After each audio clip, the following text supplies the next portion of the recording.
நம்ம அஜித்தோட நடிப்புல ஆதிக் ரவிச்சந்திரன் இயக்கத்துல உருவான படம் தான் குட் பேட் அக்லி. இந்த படத்துடைய படப்பிடிப்பெல்லாம் முடிவடைந்து தற்போது ரிலீஸுக்கு வெயிட் பண்ணிட்டு இருக்கு. ஏப்ரல் 10ஆம் தேதி தமிழ் புத்தாண்டு முன்னிட்டு திரையில வெளியாக இருக்கு. ஏற்கனவே பொங்கல் பண்டிகையை முன்னிட்டே இந்த படம் திரையில வெளியாக வேண்டியிருந்தது. ஆனா விடாமுயற்சி படத்துடைய ரிலீஸ் அறிவிப்பால குட் பேட் அக்லி தங்களுடைய ரிலீஸை தள்ளி வச்சாங்க.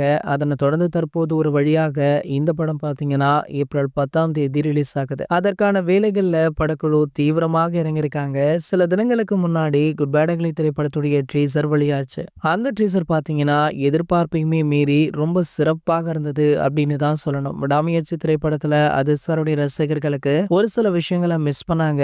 அந்த அனைத்து விஷயங்களையுமே சேர்த்து அதை விட அதிகமாகவே அப்படின்னு கூட சொல்லலாம். நம்ம ஏகே அவர்களை ரசிகர்கள் எப்படியெல்லாம் பார்க்கலாம் அப்படின்னு யோசித்து வைத்திருந்தார்களோ அத்தனை கெட்டப்புகளையுமே ஒரே படத்துல கொண்டு வந்திருக்காரு நம்ம ஆத்விக் அவர்கள். அதனால பாத்தீங்கன்னா ஆத்விக் அவர்களுக்கு வாழ்த்துக்கள் குவிஞ்சிட்டு இருக்கு. இது ஒரு பக்கம் இருக்க, குட் பேட் அக்லி படத்துடைய தமிழக ரிலீஸ் உரிமையை ரெட் ஜெயின் மூவிஸ் நிறுவனம் தான் கைப்பற்றி இருக்காங்களாம். படம் பாத்தீங்கன்னா ரிலீஸிற்கு முன்பே பல கோடி வியாபாரமாக உள்ளதாக மைத்ரி மூவி தரப்புல இருந்து தகவலுமே வெளியாகி இருக்கு. அதாவது இந்த படத்துடைய சேட்டிலைட் உரிமை, தமிழக உரிமை, ஆடியோ உரிமை அப்படின்னு கிட்டத்தட்ட 500 கோடி கிட்ட வியாபாரமாகி உள்ளதாக சொல்லப்படுது. ஒரு படம் ரிலீஸிற்கு முன்பே இந்த அளவிற்கு வியாபாரமாகுதுன்னா படத்தின் மீது அந்த அளவிற்கு நம்பிக்கை வச்சிருக்காங்க அத்தனை விநியோகஸ்தர்களும்.